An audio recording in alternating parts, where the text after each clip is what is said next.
In this tutorial, I'm going to walk you through the steps of how to safely use your mini alcohol lamp.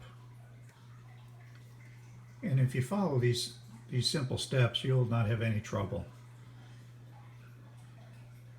The first and most important thing is you want to use denatured alcohol fuel. Do not use rubbing alcohol or medical alcohol, or the things you find at the drugstore or in your medicine cabinet. You will only need to absolutely use denatured alcohol. Sometimes it's called alcohol fuel, and it's available at your big box store or your hardware store. That's the first thing.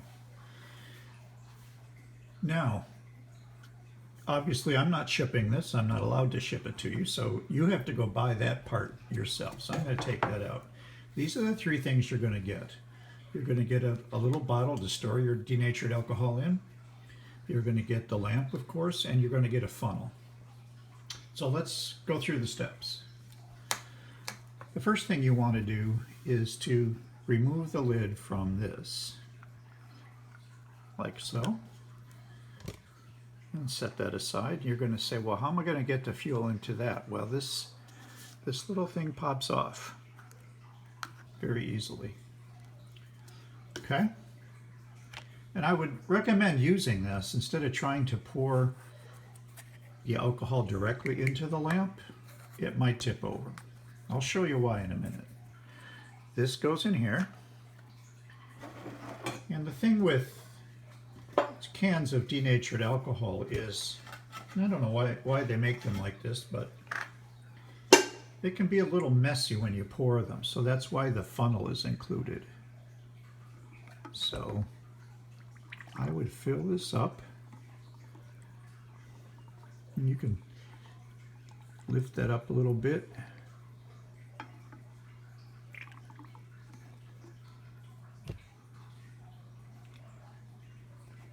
To let the air in.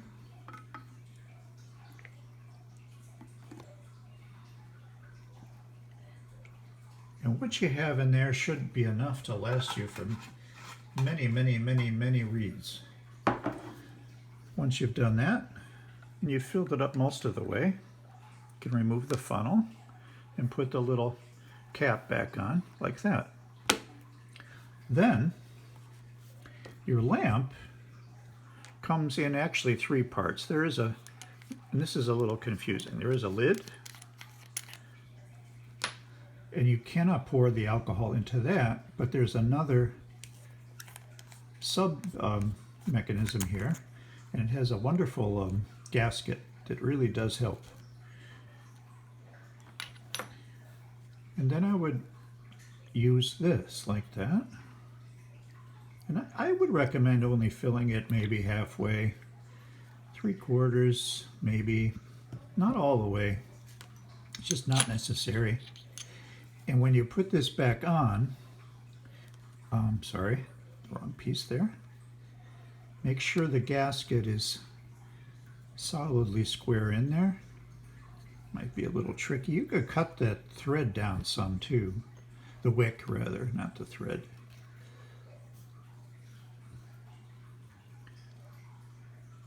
And I might even recommend doing that if it's too long for you. This is where it gets tricky because this gasket always wants to fall out. Well, once you get it in there, and tighten it down.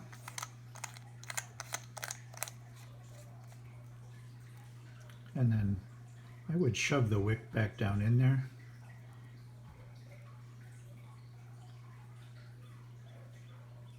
And it might take a little time for the alcohol to migrate up. And oh, by the way, make sure you close this back up because denatured alcohol evaporates very quickly. Make sure this is nice and snug, and then you can put your lid back on. And that's it. Again, I would not recommend pouring the denatured alcohol directly into the lamp. It's going to spill everywhere. Promise you. That's why I'm including this for you. And I would not try to pour the denatured alcohol directly into here without using the funnel, because it will spill. If for some reason some of it does spill, please do not light it until the stuff is evaporated. It'll only take a couple of minutes. Yeah, I even spilled a little bit here and it's already evaporated. So there. Please be aware that I do have these mounted on a thing for you, so it's going to be impossible for you to knock it over. They do come epoxied onto this heavy set base. Okay, I hope that helps.